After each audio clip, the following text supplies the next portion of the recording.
अस्सलाम वालेकुम जी, मेरा नाम प्रोफेसर नवीद मजीद है। मैं तकरीबन 27 साल से इंटरमीडिएट और एमडी टेस्ट के स्टूडेंट्स को पढ़ा रहा हूँ। आज का जो टॉपिक है वो है टॉर्क।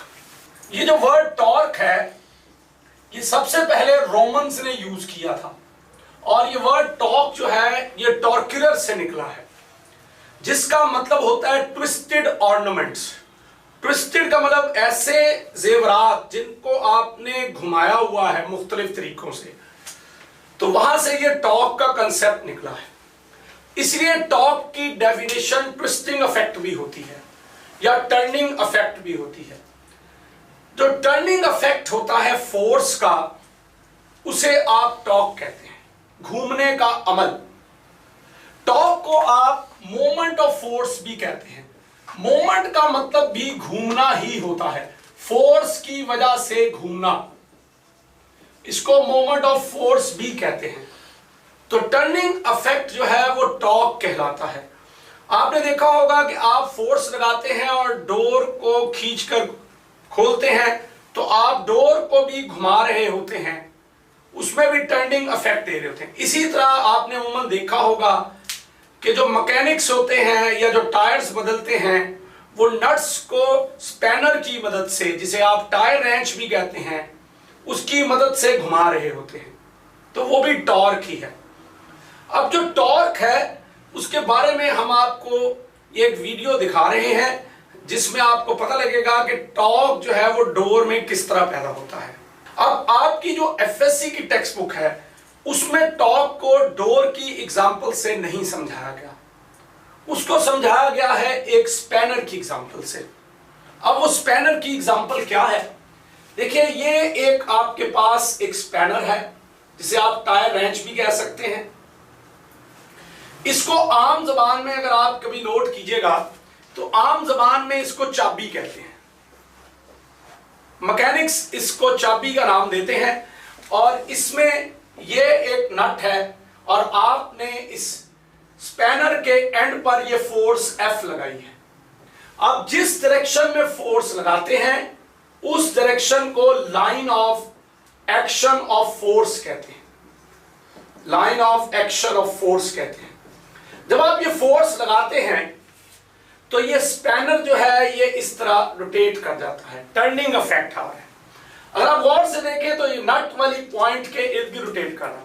वो पॉइंट जिसके इर्द गिर्द कोई बॉडी रोटेट करती है उस पॉइंट को पिवट पॉइंट भी कहते हैं, और जो लाइन इसके अंदर से पास होती है इसको एक्सिस ऑफ रोटेशन का नाम भी देते हैं। अगर आप ये गौर से सोचें कि टॉर्क कैसे पैदा होता है तो टॉर्क प्रोड्यूस करने के लिए दो चीजें चाहिए आपको। एक तो ये फोर्स चाहिए F, जितनी ज्यादा फोर्स होगी उतना टॉर्क ज्यादा होगा। अगर आप ज्यादा हार्ड फोर्स लगाएं, पुश ज्यादा हार्ड करेंगे तो ये ज्यादा तेजी से घूमेगा। दूसरा, ये स्पैनर जितना लेंथ में ज्यादा होगा उतना आप देखेंगे नट को टाइट करना या अनटाइट करना इजी होगा। इसका मतलब है कि लेंथ ऑफ स्पैनर जितना ज्यादा होगा उतना भी टॉर्क ज्यादा होगा। ये जो लेंथ ऑफ स्पैनर है इसको आप मोमेंट आर्म भी कहते हैं। ये जो मोमेंट का मतलब होता है घूमना, टॉर्क को सिर्फ आजकल मोमेंट्स भी कहा जाता है, मोमेंट भी कहा जाता है। मोमेंट आर्म जो होता है वो जिस लाइन में फोर्स लगती है उसका पिवट से ये परपेंडिकुलर फासला जो कि 90 डिग्री के एंगल पर हो। तो देखिए, ये length of spanner line of action of force का पिवट या एक्सिस से परपेंडिकुलर फासला है। अब कई बच्चे पूछते हैं कि सर आप फोर्स और लेंथ को मल्टीप्लाई ही क्यों कर रहे हैं, इनको प्लस माइनस भी तो किया जा सकता है। देखिए, फोर्स और लेंथ के यूनिट्स डिफरेंट हैं। फोर्स का यूनिट न्यूटन है, लेंथ का मीटर है। डिफरेंट क्वांटिटीज जिनके यूनिट्स डिफरेंट हो वो ऐड सब्ट्रैक्ट नहीं हो सकते, क्योंकि आप बता नहीं सकेंगे कि आंसर का क्या यूनिट होगा, इसलिए इनको मल्टीप्लाई ही किया जाता है। अब टॉर्क का जो यूनिट होगा फोर्स न्यूटन में और लेंथ मीटर में, तो न्यूटन मीटर टॉर्क का यूनिट होगा। अब टॉर्क की बेशुमार प्रैक्टिकल एप्लीकेशंस हैं। तमाम मोटर्स में टॉर्क ही पैदा होता है जिसकी वजह से वो घूमती हैं। फैंस भी जो घूमते हैं वो भी टॉर्क की वजह से ही घूमते हैं। फर्क सिर्फ ये होता है कि वो फोर्स किस तरीके से पैदा हुई है, क्या वो इलेक्ट्रिकल फोर्स है, मैग्नेटिक फोर्स है, मैकेनिकल फोर्स है। तो इसके बेशुमार एग्जांपल्स हैं टॉर्क की और बेशुमार एप्लीकेशंस हैं। अब जो टॉर्क है उसको आप ये भी कहते हैं कि ये फोर्स का रोटेशनल एनालॉग है। यानी एनालॉग का मतलब होता है मुशाबियत रखना।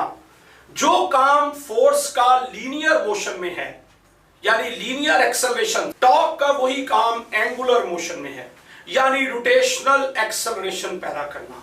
इसे ये भी कहते हैं कि जो टॉर्क है वो काउंटर पार्ट है फोर्स का, हरीफ है।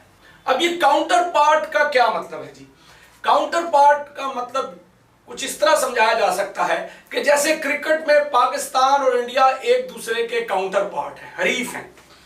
तो हरीफ का मतलब यह है कि दोनों खेलते तो क्रिकेट ही हैं लेकिन अपने अपने स्टाइल से। इसी तरह फोर्स और टॉर्क एक ही काम करते हैं, दोनों एक्सेलरेशन ही पैदा करते हैं लेकिन अपने अपने स्टाइल से। फोर्स लीनियर मोशन में एक्सेलरेशन पैदा करता है जबकि टॉर्क रोटेशनल या एंगुलर मोशन में एक्सेलरेशन पैदा करता है। जी, आपने भी टॉर्क के टॉपिक को गौर से पढ़ा और मैंने उसमें आपको बताया कि टॉर्क में फोर्स और लेंथ ऑफ स्पैनर को मल्टीप्लाई करते हैं जिसे आप मोमेंट आर्म भी कहते हैं। लेंथ ऑफ स्पैनर को आप मोमेंट आर्म भी कहते हैं। अब सवाल ही पैदा होता है कि मैंने आपको बताया कि ना ये ऐड हो सकते हैं ना सब्ट्रैक्ट हो सकते हैं, क्योंकि दो डिफरेंट क्वांटिटीज जिनके यूनिट्स डिफरेंट है वो ऐड या सब्ट्रैक्ट नहीं हो सकते। तो ये डिवाइड तो हो सकते हैं, तो अब हमने इनको डिवाइड क्यों नहीं किया, एफ और एल को मल्टीप्लाई ही क्यों किया है? इस सवाल का जवाब आप जरा खुद से सोचने की कोशिश कीजिए।